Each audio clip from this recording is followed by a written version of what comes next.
माता की, कांग्रेस पार्टी की।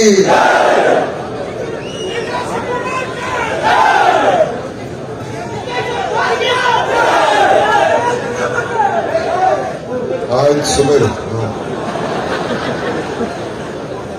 ವೇದಿಕೆ ಇರುವಂತ ನಮ್ಮ ಎಐಸಿಸಿಯ ಪ್ರಧಾನ ಕಾರ್ಯದರ್ಶಿಗಳಾದಂತಹ ಸುರ್ಜೇವಾಲಾ ಸಾಹೇಬ್ರೆ, ಶಾಸಕಾಂಗ ಪಕ್ಷದ ನಾಯಕರಾದಂತಹ ಸಿದ್ದರಾಮಯ್ಯ ಸಾಹೇಬ್ರೆ,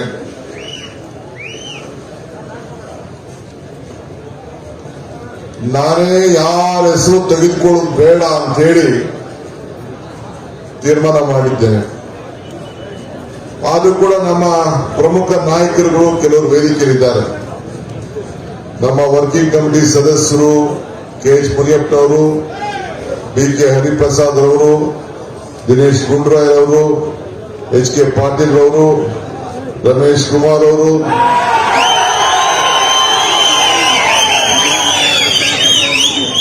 ನಮ್ಮ ಎಂಎಲ್ಎ ರೂಪಾ ಶಶಿಧರ್ ಅವರು, ನಾರಾಯಣಸ್ವಾಮಿ ಅವರು, ನಂಜೇಗೌಡರು, ನಾಗೇಶ್, ನಜೀರ್ ಅವರು, ಅನಿಲ್ ಅವರು ಮತ್ತು ಬೆಂಗಳೂರಿಂದ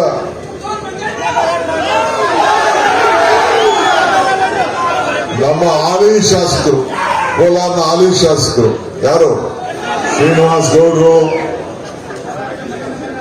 ನಾಗೇಶ್ ಹೆಸರು ಆಯ್ತು, ನಮ್ಮ ಕೊತ್ತೂರು ಮಂಜೂರವರು,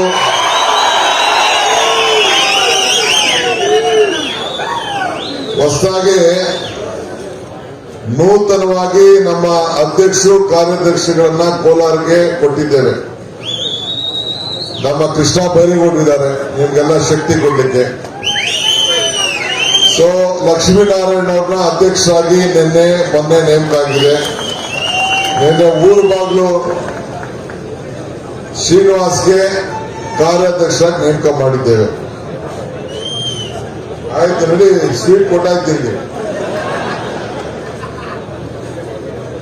ಕೆಲವು ಬ್ಲಾಕ್ ಅಧ್ಯಕ್ಷರುಗಳು ಕೂಡ ಒಳ್ಳೆ ಚೆನ್ನಾಗಿ ಕೆಲಸ ಮಾಡಿದ್ರು ನಮ್ಮ ಮುಳಬಾಗ್ಲವರು. ಆದ್ರೂ ಒಂದು ಮಾತು ಕೊಟ್ಟಿದ್ದೆ, ಹೊಸ ಬದಲಾವಣೆ ಮಾಡ್ತೀನಿ, ಅವ್ರಿಗೂ ಕೆಲವು ಸ್ಥಾನಮಾನವನ್ನ ಕೊಡಲಿಕ್ಕೆ ಗಮನದಲ್ಲಿ ಇದೆ ನಮಗೆ.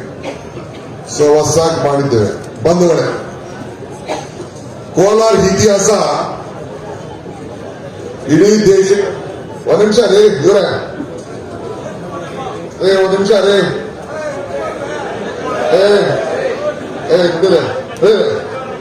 ನೋಡಿ ಸ್ಟೇಜ್ ಮೇಲಿರೋರು ಕೆಳಗಡೆ ಎಷ್ಟು ಶಿಸ್ತಾಗಿ ಕೂತಾರ ನೋಡಿ, ಒಬ್ರು ಬಾಯ್ ತೆಗಿತಾ ಇಲ್ಲ. ನೀವು ಸ್ಟೇಜ್ ಮೇಲಿರೋರೆಲ್ಲ ಮಾತಾಡ್ತಾ ಇದ್ದೀವಿ, ನಾನು ಸುಮ್ಮನೆ ಹೇಳಿಸ್ಬೇಕಾಯ್ತು ನಿಮ್ಗೆ.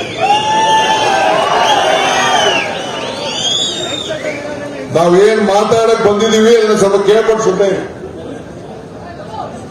ಶಿಸ್ತಿರ್ಬೇಕು. ಕೋಲಾರ ಇತಿಹಾಸ ಇಡೀ ದೇಶಕ್ಕೆ ಒಂದು ಮಾದರಿ. ನೀವೆಲ್ಲ ದೊಡ್ಡ ಶ್ರಮಜೀವಿಗಳು.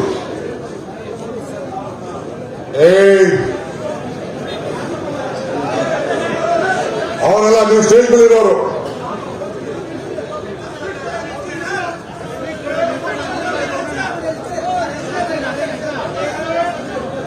ನಿಮ್ಗೆ ಕೂತ್ಕೊಳ್ಳಿ, ಕೂತ್ಕೊಳ್ಳಿ, ಬೇಕಿದ್ದೀರಿ.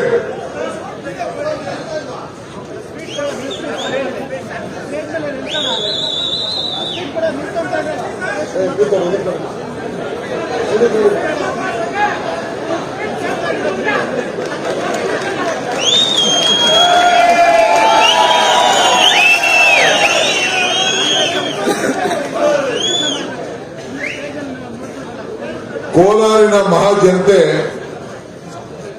ಬಹಳ ಶ್ರಮಜೀವಿಗಳು. ಬೆಂಗಳೂರಿಗೆ, ಕರ್ನಾಟಕ ರಾಜ್ಯಕ್ಕೆ ಹಾಲನ್ನು ಕೊಟ್ಟಂತ ಜನ, ತರಕಾರಿ ಕೊಟ್ಟಂತ ಜನ, ರೇಷ್ಮೆ ಕೊಟ್ಟಂತ ಜನ. ಒಂದ್ ಕಾಲದಲ್ಲಿ ಇಡೀ ರಾಜ್ಯಕ್ಕೆ, ದೇಶಕ್ಕೆ ಚಿನ್ನ ಕೊಟ್ಟಂತ ಜನ. ನಿಮ್ಮ ತ್ಯಾಗ, ನಿಮ್ಮ ಹಿರಿಯರ ಹೋರಾಟ ನಾವು ಯಾರು ಮರೆಯಲಿಕ್ಕೆ ಸಾಧ್ಯ ಇಲ್ಲ. ಸುಮಾರು ಲಕ್ಷಾಂತರ ಮಂದಿ ಬೆಂಗಳೂರು ಬಂದು ಬಹಳ ಶ್ರಮವನ್ನ ಪಡ್ತಾ ಇದ್ದೀವಿ. ಬೆಂಗಳೂರಿಗೆ ಬಂದು ಉದ್ಯೋಗ ಮಾಡಿ ವಾಪಸ್ ಬರ್ತಾ ಇದ್ದೀವಿ. ಇವತ್ತು ನನಗೆ ಈ ಬರಬೇಕಾದ್ರೆ ಈ ಕೋಲಾರ ನೋಡಿದ್ರೆ ಜನವರಿ ಆದ್ರೂ ಕೂಡ ಇನ್ನ ಹಸಿರು ಕಣ್ಣು ಕಾಣ್ತಾ ಇದೆ. ಇದಕ್ಕೆ ಕಾರಣ ಏನು ಅನ್ನೋದನ್ನ ನೀವೇ ಅರ್ಥ ಮಾಡ್ಕೊಳ್ಳೋಷ್ಟು ಶಕ್ತಿ ಭಗವಂತ ನಿಮಗೆ ಕೊಟ್ಟಿದ್ದಾರೆ. ನಾವೆಲ್ಲ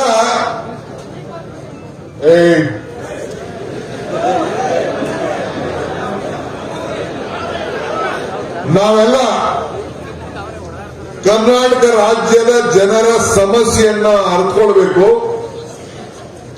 ಅವರ ಅಭಿಪ್ರಾಯವನ್ನು ತಿಳಿಬೇಕು, ಅವರ ನೋವು ಏನು, ನಲಿವೇನು, ಅವರ ಆಚಾರ ಏನು, ಅವರ ವಿಚಾರ ಏನು.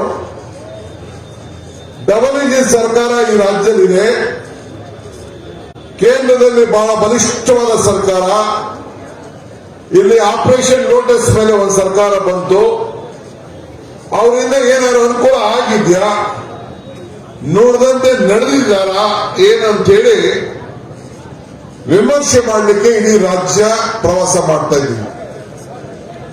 ಈ ಪ್ರವಾಸದಲ್ಲಿ ವಿವಿಧ ರೀತಿ ಜನರು ಬಹಳ ಉತ್ತಮವಾಗಿ ಅವರ ಪ್ರಕ್ರಿಯೆಯನ್ನ ಕೊಟ್ಟಿದ್ದಾರೆ, ಅವರ ನೋವನ್ನು ತಿಳಿಸಿದ್ದಾರೆ, ಅವರ ಆಡಳಿತದಲ್ಲಿ ಇದ್ದಂತ ವೈಫಲ್ಯಗಳನ್ನ ನಮ್ಮ ಗಮನಕ್ಕೆ ತಂದಿದ್ದಾರೆ.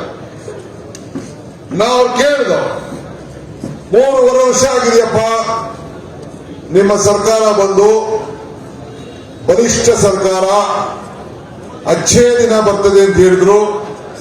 ಏನಾದ್ರು ಅಚ್ಚೇ ದಿನ ಆಗಿದ್ಯಾ ಅಂತ ನಾವು ಪ್ರಶ್ನೆಗಳನ್ನ ಕೇಳ್ಕೊಂಡು ಏಕ ಬರ್ತಾ ಇದ್ದೀವಿ. ಮಹಾತ್ಮ ಗಾಂಧೀಜಿಯವರು ಈ ದೇಶದ ಸ್ವಾತಂತ್ರ್ಯವನ್ನು ಕೊಡ್ಲಿಕ್ಕೆ ಕಾಂಗ್ರೆಸ್ನ ನಾಯಕತ್ವ ವಹಿಸಿಕೊಂಡಂತ ಸ್ಥಳಕ್ಕೆ ನಾವಿಲ್ಲಿರೋರೆಲ್ಲ ಹೋಗಿದ್ದು. ಅವರು ಮಹಾತ್ಮ ಗಾಂಧೀಜಿಯವರು ಬೆಳಗಾಂನಲ್ಲಿ 1924 ಬ್ರಿಟಿಷರನ್ನ ತೊಲಗಿಸ್ಲಿಕ್ಕೋಸ್ಕರ ಅವರು ಗಾಂಧೀಜಿಯವರು ಬೆಳಗಾಂನಲ್ಲಿ ಅಲ್ಲಿ ಒಂದು ವೀರಸೌಧ ಅಂತ ಈಗ ಅದಕ್ಕೆ ಜಾಗ ನಾಮಕರಣ ಆಗಿದೆ. ಅಲ್ಲಿ ಕಾಂಗ್ರೆಸ್ ಅಧಿವೇಶನ ನಡೆಸಿ ಕಾಂಗ್ರೆಸ್ನ ಜವಾಬ್ದಾರಿಯನ್ನ ವಹಿಸಿಕೊಂಡಿದ್ರು. ಅವರು ವಹಿಸಿಕೊಂಡು ಒಂದು ದೊಡ್ಡ ಜವಾಬ್ದಾರಿಯನ್ನು ವಹಿಸಿಕೊಂಡು ಈ ದೇಶಕ್ಕೆ ಮುಂದಾಳತ್ವವನ್ನು ತೆಗೆದುಕೊಂಡು ಅವರು ಜವಾಹರ್ಲಾಲ್ ನೆಹರು, ಸರ್ದಾರ್ ವಲ್ಲಭಾಯ್ ಅವರೆಲ್ಲ ಒಬ್ಬರಾದ್ಮೇಲೆ ಆದ್ಮೇಲೆಲ್ಲ ಮಾಡ್ಕೊಂಡು ಬಂದ್ರು. ಆ ಮಧ್ಯದಲ್ಲಿ ಇವತ್ತು ನಾವು ಇಲ್ಲಿ ನಮ್ಮ ನೇತಾಜಿ ಸುಭಾಷ್ ಚಂದ್ರ ಬೋಸ್ ಅವರು ಇಲ್ಲಿ ಇಟ್ಟು ಮಾಲಾರ್ಪಣೆ ಮಾಡ್ತಾ ಇದ್ದೀವಿ. ಅವರು ಕೂಡ ಕಾಂಗ್ರೆಸ್ ಅಧ್ಯಕ್ಷರಾಗಿ ಜವಾಬ್ದಾರಿಯನ್ನು ತೆಗೆದುಕೊಂಡು ಅವರು ಕೂಡ ಆ ಒಂದು ಇತಿಹಾಸ ಪುಟಕ್ಕೆ ಅವರು ಸೇರಿದ್ದಾರೆ. ಸೊ ಅಂತ ಸ್ಥಳದಿಂದ ಪ್ರಾರಂಭ ಮಾಡಿ ಇವತ್ತು ಸುಮಾರು ಒಂದು 15 ಜಿಲ್ಲೆ ನಾವು ಈಗಾಗಲೇ ಪ್ರವಾಸ ಮಾಡಿ ಬಂದಿದ್ದೇವೆ. ಎಲ್ಲ ಹೋದ್ರು ಒಂದು ಜಿಲ್ಲೆಕ್ಕಿಂತ ಒಂದು ಜಿಲ್ಲೆ ಹೆಚ್ಚಿಗೆ 40,000, 50,000, ಲಕ್ಷ ಇಷ್ಟು ಜನ ಸೇರಿದ್ರು.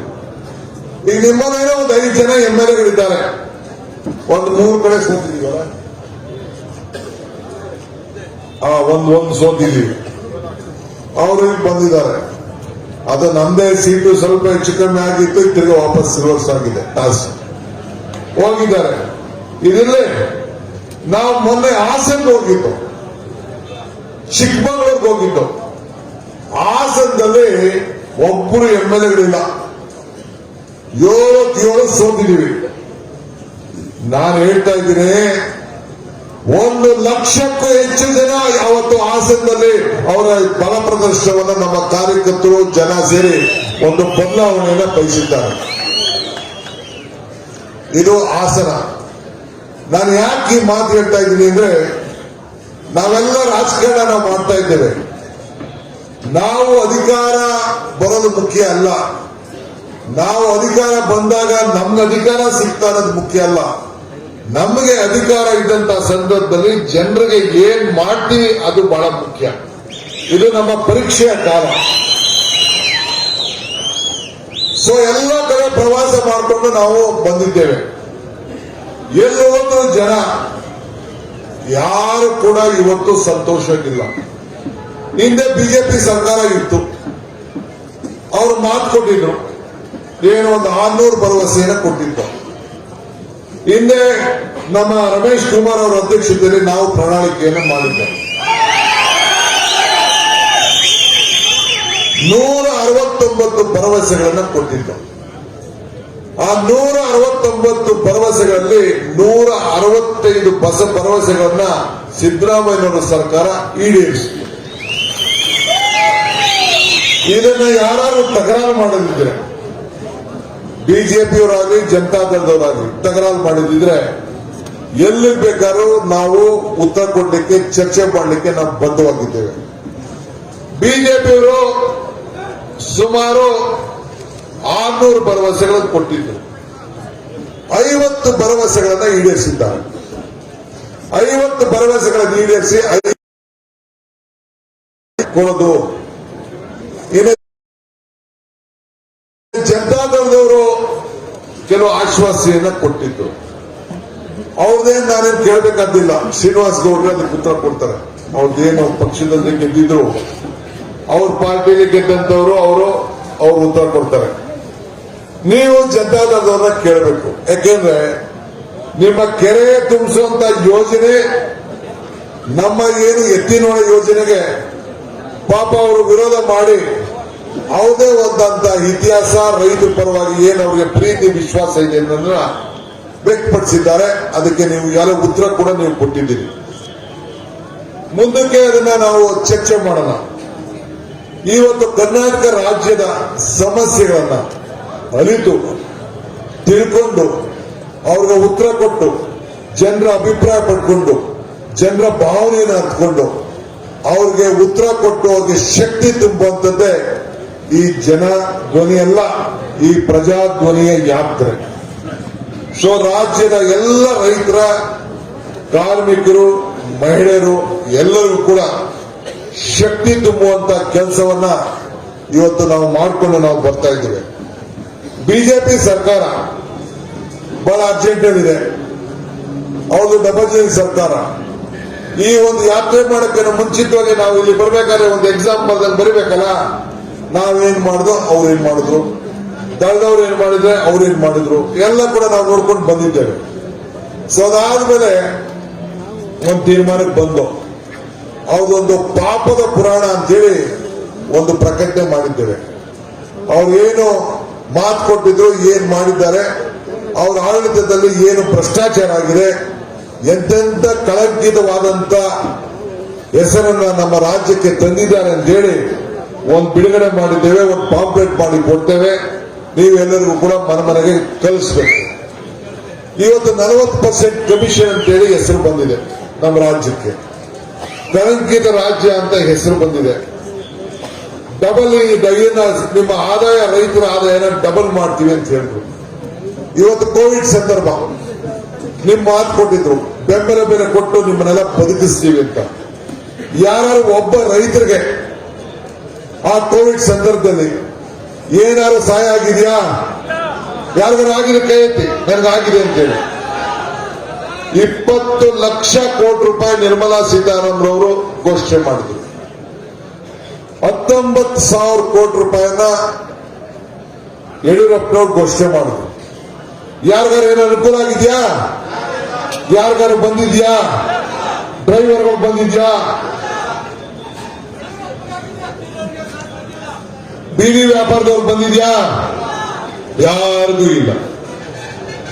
ಸೊ ಹಂಗೆ ಸವಿತಾ ಸಮಾಜದವ್ರಿಗಿಲ್ಲ, ನಾಟಕ ಆಡೋರ್ಗೂ ಇಲ್ಲ, ಪೂಜಾರಿಗೂ ಇಲ್ಲ, ರೈತರಿಗೂ ಇಲ್ಲ, ಯಾರಿಗೂ ಕೂಡ ಇವತ್ತು ಯಾವ ವೃತ್ತಿಯನ್ನ ಹಳ್ಳಿಲಿ ಬದುಕ್ತಾ ಇದ್ದಾನೆ ಅವನ ಬಗ್ಗೆ ಯಾರಿಗೂ ಕೂಡ ಸಹಾಯ ಮಾಡಲಿಲ್ಲ. ಡೆಲ್ಲಿಯಿಂದಲೂ ಇಲ್ಲ, ರಾಜ್ಯದಲ್ಲೂ ಇಲ್ಲ. ಇದಕ್ಕೆ ಏನ್ ಮಾಡಬೇಕು? ಬಿಜೆಪಿಯವರು 2 ಕೋಟಿ ಉದ್ಯೋಗ ಕೊಡ್ತೀವಿ ಅಂತ ಹೇಳಿದ್ರು. ಬಿಜೆಪಿಯವರು ನಿಮ್ಮಲ್ಲೆಲ್ಲ ಒಂದು ಸೀಟ್ ಗೆದ್ದಿದ್ದಾರೆ ಗೊತ್ತಿಲ್ಲ, ಇಲ್ಲಲ್ಲ, ಯಾರು ಗೆದ್ದಿಲ್ಲ. ಸೊ 2 ಕೋಟಿ ಕೊಡ್ತೀವಿ ಅಂತ ಹೇಳಿದ್ರು, ಇಲ್ಲ. ಈಗೇನೋ ಬಹಳ ಪ್ರಯತ್ನ ಮಾಡ್ತಾ ಇದ್ದಾರೆ ಅಂತ ತಿಳಿದಿದ್ದೇನೆ. ಇನ್ನು ಬಿಜೆಪಿಯವ್ರ ಬಗ್ಗೆ ಮಾತಾಡಿ ಏನು ಪ್ರಯೋಜನ ಇಲ್ಲ. ಜನತಾದಳದವರು ಮಾತು ಕೊಟ್ಟಿದ್ರು, ನಿಮ್ಮ ಬದುಕನ್ನ ಹಸನು ಮಾಡ್ತೀವಿ ಅಂತೇಳಿ. ನಾವು ಅವ್ರಿಗೆ ಸಹಾಯ ಮಾಡೋದಕ್ಕೆ, ನಾವು ಬೆಂಬಲ ಕೊಡೋದಕ್ಕೆ ನಾವು 14 ತಿಂಗಳು ಅವ್ರನ್ನ ಮುಖ್ಯಮಂತ್ರಿ ಮಾಡಿದ್ದು. ಯೋಗಕ್ಕಿಂತ ಯೋಗಕ್ಷೇಮ ಅವ್ರು ಉಳಿಸ್ಕೋಬೋದಾಗಿತ್ತು. ಪಾಪ ಅವ್ರು ಉಳಿಸ್ಕೊಳಕ್ ಆಗ್ಲಿಲ್ಲ, ಅವ್ರಿಗೆ ಅಧಿಕಾರ ನಡೆಸಕ್ ಆಗ್ಲಿಲ್ಲ. ನಾವು ಬೇರೆ ಶಿಫ್ಟ್ ಏನು 15 ವರ್ಷ ನೀನೇ ಮಾಡಪ್ಪ ಅಂತ ಅವ್ರಿಗೆ ಹೇಳಿತ್ತು. ಅವ್ರ ಕೈ ಮಾಡಕ್ ಆಗ್ಲಿಲ್ಲ.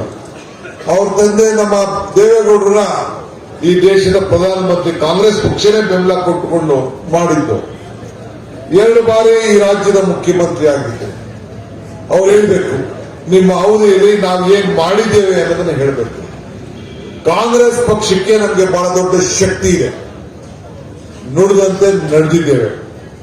ಇವತ್ತು ಕೆರೆ ತುಂಬುವಂತ ಯೋಜನೆ ಬೆಂಗಳೂರಿಂದ ನೀರು ತೆಗೆದುಕೊಂಡು ಬಂದು, ಯಾವುದು ಕೆಸಿ ವ್ಯಾಲಿ. ನಿಮ್ಮ ಭೂಮಿ ಅಂತರ್ಜಲ ಎಷ್ಟಿದೆ? ನಾವು ಹಿಂದೆ ರಮೇಶ್ ಕುಮಾರ್ ಅವ್ರ ಕ್ಷೇತ್ರಕ್ಕೆ ನಾನು ಬಂದಿದ್ದೆ. ಆ ಟೈಮಲ್ಲೆಲ್ಲ ಪಾದಯಾತ್ರೆ ಮಾಡ್ತಾ ಇದ್ರು. 1000, 1200, 1200 ಅಡಿ ಹೋಗ್ತಾ ಇತ್ತು. ಈಗ ಕೆಬಿ ಇಲಾಖೆಯನ್ನ ಕೇಳಿದೆ ನಾನು ಮಂತ್ರಿ ಆಗಿದ್ದೆ, ಈಗ ಏನ್ರ ಪರಿಸ್ಥಿತಿ ಅಂತ. 100ಕ್ಕೆ 70 ಸತ್ತೋಗಿದ್ದಂತ ಮೋಟರ್ಗಳು ವಾಪಸ್ಸು ಪುನಶ್ಚೇತನ ಆಗಿ ಎಲ್ಲ ಬೋರ್ವೆಲ್ಗಳು ರೀಚಾರ್ಜ್ ಆಗಿದೆ ಅಂತೇಳಿ ನಮ್ಮ ಕೆಬಿಯ ಇಲಾಖೆಯ ಅಧಿಕಾರಿಗಳು ಹೇಳಿದರು.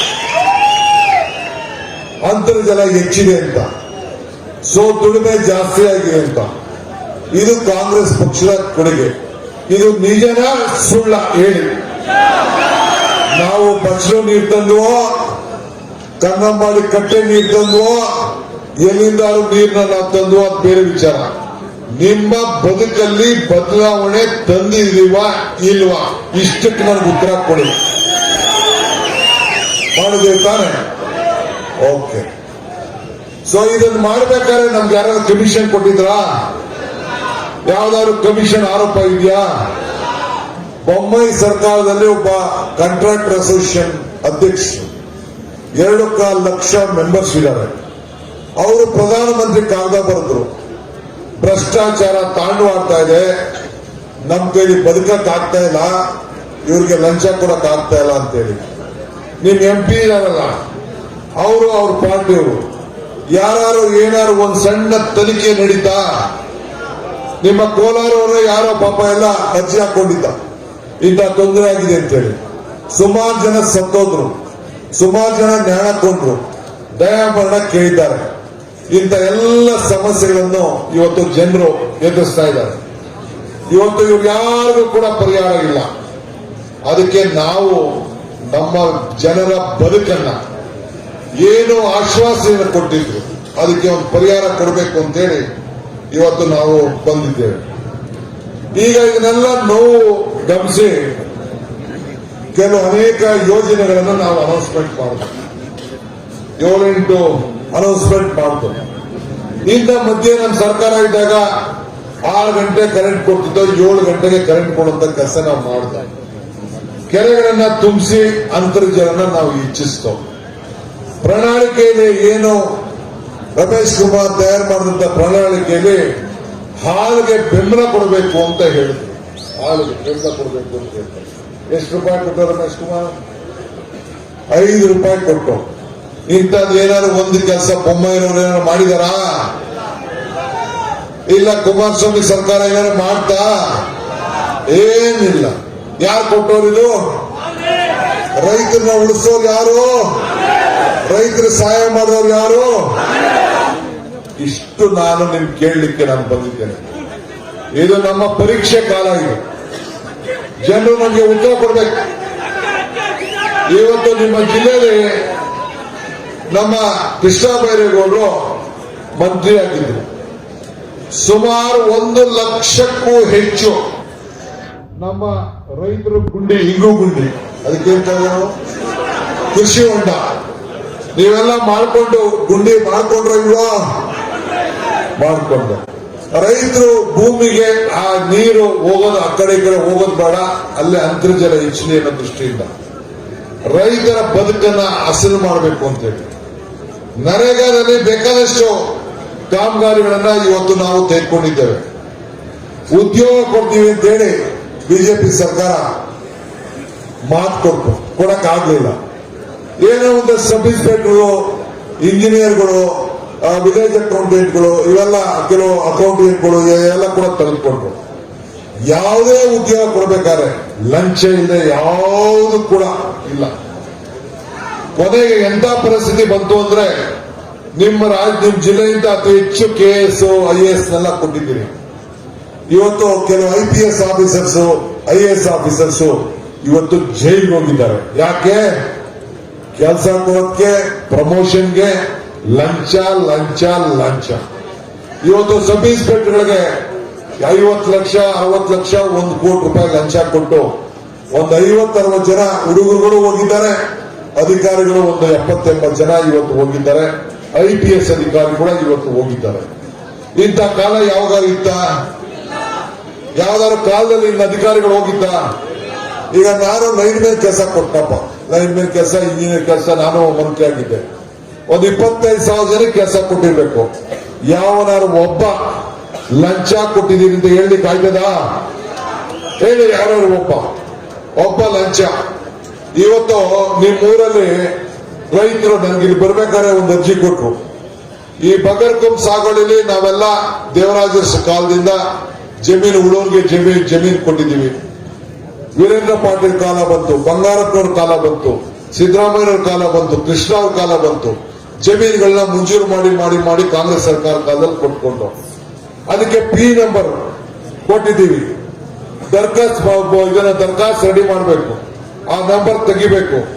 ಆ P ನಂಬರ್ಗೆ ಇವತ್ತು 40,000, 50,000, 1 ಲಕ್ಷ ರೂಪಾಯಿ ಲಂಚ ಕೇಳ್ತಾ ಇದ್ದಾರೆ.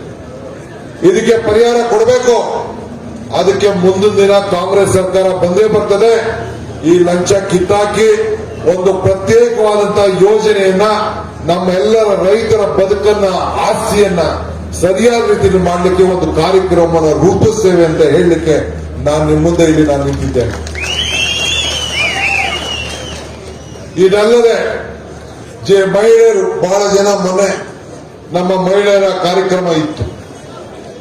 ಆ ಕಾರ್ಯಕ್ರಮಕ್ಕೆ ನಿಮ್ಮ ಜಿಲ್ಲೆಯಿಂದ ನಾನು ಈ ಸಂದರ್ಭದಲ್ಲಿ ನಿಮ್ಮ ಜಿಲ್ಲಾ DCC ಬ್ಯಾಂಕ್ ಅಧ್ಯಕ್ಷರಾದಂತ ಗೋವಿಂದೇಗೌಡ ಅವರನ್ನು ನಾನು ನೆನೆಸ್ಕೊಳ್ಬೇಕು, ಅಭಿನಂದಿಸಬೇಕು. ಒಳ್ಳೆ ಸಂಘಟನೆಯನ್ನು ಮಾಡಿದ್ದಾರೆ, ಜನರಿಗೆ ಸಹಾಯ ಮಾಡಿದ್ದಾರೆ. ನಮ್ಮೆಲ್ಲ ಶಾಸಕರಿಗೂ ಕೂಡ ಎಲ್ಲ ಸಹಾಯ ಮಾಡಿದ್ದಾರೆ. ಅವರು ನಮ್ಮ ಎಲ್ಲ ಶಾಸಕರು, ನಂಜೇಗೌಡರು, ನಮ್ಮ ನಾರಾಯಣ ಸ್ವಾಮಿ, ನಮ್ಮ ರಮೇಶ್ ಕುಮಾರ್, ರೂಪಾ,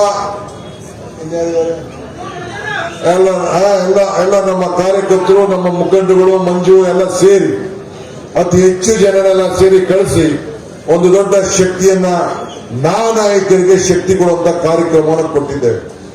ಇವತ್ತು 2 ಪ್ರಮುಖವಾದಂತಹ ಘೋಷಣೆಯನ್ನ ನಾವು ಮಾಡಿದ್ದೇವೆ. ಏನಪ್ಪಾ ಅಂತಂದ್ರೆ, ಮೊದಲು ನಿಮ್ಮ ಮನೆ ಬೆಳಕಾಗಬೇಕು. ಪ್ರತಿ ತಿಂಗಳಿಗೆ ನಿಮ್ಮ ಮನೆಯಲ್ಲಿ 200 ಯೂನಿಟ್ ಕರೆಂಟ್ ಅನ್ನ ಫ್ರೀಯಾಗಿ ಕೊಡಬೇಕು ಅಂತೇಳಿ ತೀರ್ಮಾನವನ್ನು ನಾವು ಮಾಡಿದ್ದೇವೆ. 200 ಯೂನಿಟ್ ಫ್ರೀ ಕರೆಂಟ್ ಗ್ಯಾರಂಟಿ, ಅದು ಮಾತನ್ನ ಬೆಳಗಾಂನಲ್ಲಿ ನಾವು ಕೊಟ್ಟಿದ್ದೇವೆ.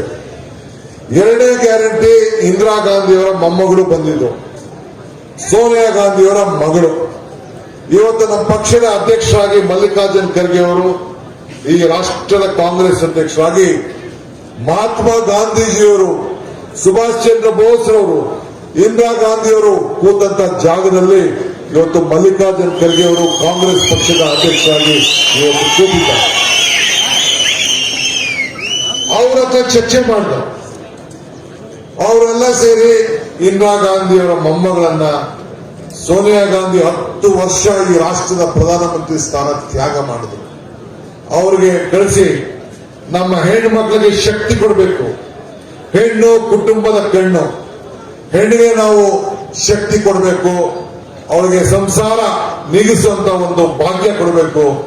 ಅವಳು ಏನು ಈ ಡೀಸೆಲ್ ಬೆಲೆ, ಪೆಟ್ರೋಲ್ ಬೆಲೆ, ಗ್ಯಾಸ್ ಬೆಲೆ, ಗ್ಯಾಸ್ 400 ರೂಪಾಯಿ ಇದ್ದು 1100 ರೂಪಾಯಿ ಹೋಗಿದೆ. ಎಣ್ಣೆ ಬೆಲೆ 290 ಇದ್ದು 230 ರೂಪಾಯಿ ಹೋಗಿದೆ. ಉಪ್ಪಿನ ಬೆಲೆ, ಎಲ್ಲ ಬೆಲೆಗಳು ಎಲ್ಲ ಗಗನ ಕೊಂಡೋಗಿದೆ. ಮಕ್ಕಳಿಗೆ ಫೀಸ್ ಕಟ್ಟಕ್ ಆಗ್ತಾ ಇಲ್ಲ. ಸಂಸಾರ ನಿಭಾಯಿಸಕ್ಕಾಗ್ತಿಲ್ಲ.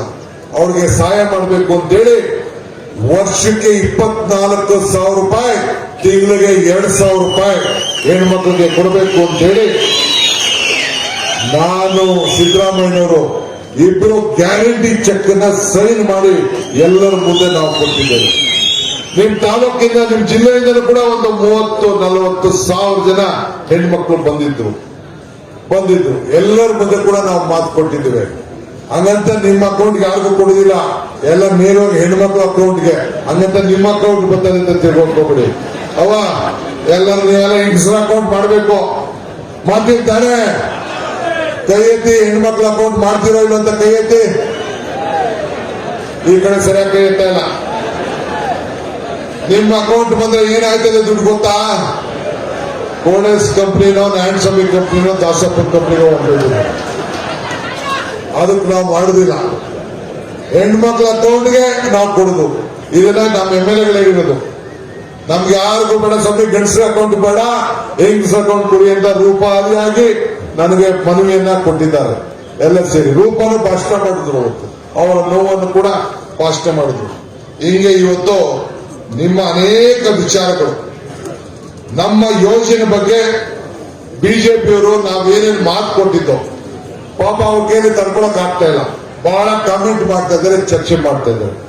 ನಿನ್ಗೆ ಅಧಿಕಾರ ಇತ್ತಲ್ಲಪ್ಪ 3 ವರ್ಷ, ನಿನ್ಗೆ ಯಾಕೆ ಈ ಜನರ ಬಡ ಜನರ ಸಮಸ್ಯೆನ ಬಗೆಹರಿಸ್ಕೊಳ್ತಲ್ಲ? 5,000 ರೂಪಾಯಿ ಪಾಪ ಡ್ರೈವರ್ ಕೊಡ್ಲಿಲ್ಲ. 5,000 ರೂಪಾಯಿ ಈ ಬೀದಿ ವ್ಯಾಪಾರದಲ್ಲಿ ಕೊಡ್ಲಿಲ್ಲ. 5,000 ರೂಪಾಯಿ ಈ ರೈತರಿಗೆ ಕೊಡ್ಲಿಲ್ಲ. ಬೆಂಬಲ ಬೆಲೆ ಕೊಡಕ್ಕಾಗ್ಲಿಲ್ಲ. ಬಟ್ಟೆ ಹೊಲಿಯಲು ಕೊಡಕ್ಕಾಗಿಲ್ಲ, ಬಟ್ಟೆ ಒಗೆಯಲು ಕೊಡಕ್ಕಾಗಿಲ್ಲ, ಈ ಕಲಾವಿದರಿಗೆ ಕೊಡಕ್ಕಾಗಿಲ್ಲ, ಯಾರಿಗೂ ಕೊಡಕ್ಕಾಗ್ಲಿಲ್ಲ. ಇನ್ಯಾಕೆ ನಿಮ್ ಕೈಲಿ? ಅದಕ್ಕೋಸ್ಕರ ಇವತ್ತು ನಾವು ಒಳ್ಳೆ ಕೆಲಸ ಮಾಡ್ಲಿಕ್ಕೆ ನಿಮ್ ಮುಂದೆ ನಿಂತಿದ್ದೇವೆ. ಅವ್ರ ಕೈ ಪಾಪ ಸಹಿಸಕ್ ಆಗ್ತಾ ಇಲ್ಲ. ನಾವು ಮಾಡ್ತಾರಂತ ಕೆಲಸ, ನಮ್ಮ ಯೋಜನೆಗಳು ಬಹಳ ಟೀಕೆ ಮಾಡ್ತಾ ಇದ್ದೇವೆ. ನಾವು ಹಿಂದೆ ಮಾತು ಕೊಟ್ಟಿದ್ದೋ ನಮ್ಮ ಪ್ರಣಾಳಿಕೆಯಲ್ಲಿ, ಆ ಮಾತಂತೆ ನಡೆದಿದ್ದೀವಿ ತಾನೇ. ಇವತ್ತು ಈ ಕೋಲಾರಿನ ಮಹಾಜನತೆ ಮುಂದೆ ಪ್ರಮಾಣ ಮಾಡ್ತಾ ಇದ್ದೇನೆ, ನುಡಿದಂತೆ ನಡೀತೇವೆ. 200 ಕರೆಂಟು ಖಚಿತ, 2,000 ರೂಪಾಯಿ ಖಚಿತ. ಇದು ನಾವು ನಿಮಗೆ ಮಾತು ಕೊಟ್ಟಿದ್ದೇವೆ. ಇದಲ್ಲದೆ ಸಿದ್ದರಾಮಯ್ಯನವರು ಕೂಡ ಈಗಾಗಲೇ ಘೋಷಣೆ ಮಾಡಿದ್ದಾರೆ. 5 ಕೆಜಿ ಕೊಟ್ಟಿದ್ದೋ 7 ಕೆಜಿ ಏರಿಸಿದ್ದೋ ಮುಂದಕ್ಕೆ 10 ಕೆಜಿ ಕೊಡ್ತೀವಿ ಅಂತೇಳಿ ಈಗಾಗಲೇ ಘೋಷಣೆ ಕೂಡ ಮಾಡಿದ್ದಾರೆ. ಯೋಜನೆಗಳನ್ನ ಪರಿಶಿಷ್ಟ ಜಾತಿ, ಪರಿಶಿಷ್ಟ ಪಂಗಡದವರು, ಹಿಂದುಳಿದ ವರ್ಗದವ್ರಿಗೆ, ಕರಾವಳಿಯವರಿಗೆ ಎಲ್ಲರೂ ಕೂಡ ನಾವು ಘೋಷಣೆಯನ್ನು ನಾವು ಮಾಡಿದ್ದೇವೆ. ಸೊ ಜನರಿಗೆ ಸಹಾಯ ಮಾಡಲಿಕ್ಕೆ ಈಗ ನಾವು ನಿಂತಿದ್ದೇವೆ. 18 ಗಂಟೆಗಳ ಕಾಲ ದುಡಿತಾರಂತ ಎಲ್ಲ ನಿಮ್ಮ ಬದುಕನ್ನ ಹಸ್ತ ಮಾಡಬೇಕು. ಈ ರೈತರಿಗೆ ಸಂಬಳ ಇಲ್ಲ, ರೈತರಿಗೆ ಲಂಚ ಇಲ್ಲ, ರೈತರಿಗೆ ಪ್ರಮೋಷನ್ ಇಲ್ಲ, ರೈತರಿಗೆ ಪೆನ್ಷನ್ ಇಲ್ಲ. ಈ ಕಷ್ಟ ಜೀವಿಗಳು ಕೋಲಾರ ಜಿಲ್ಲೆ, ಚಿಕ್ಕಬಳ್ಳಾಪುರ ಜಿಲ್ಲೆ ಅಂದ್ರೆ ಇಡೀ ರಾಜ್ಯಕ್ಕೆ ಮಾದರಿ ಅಂತ ಶ್ರಮ ಜೀವಿಗಳಿಗೆ ನಿಮ್ಮೆಲ್ಲ ಪಾದಕ್ಕೆ ನನ್ನ ಸಾಷ್ಟಾಂಗ ನಮಸ್ಕಾರಗಳು. ಈ ಜಿಲ್ಲೆಯಲ್ಲಿ ಮತ್ತು ಚಿಕ್ಕಬಳ್ಳಾಪುರ ಜಿಲ್ಲೆಯಲ್ಲಿ ಅತಿ ಹೆಚ್ಚು ಶಾಸಕರು, ಅಲ್ಲಿ 5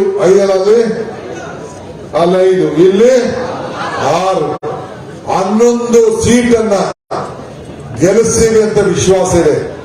ನಮ್ಮಲ್ಲಿ ಯಾವ ಭಿನ್ನಾಭಿಪ್ರಾಯ ಇಲ್ಲ. ಎಲ್ಲ ಭಿನ್ನಾಭಿಪ್ರಾಯಗಳನ್ನ ಶ್ರಮ ಮಾಡಿದ್ದೇವೆ.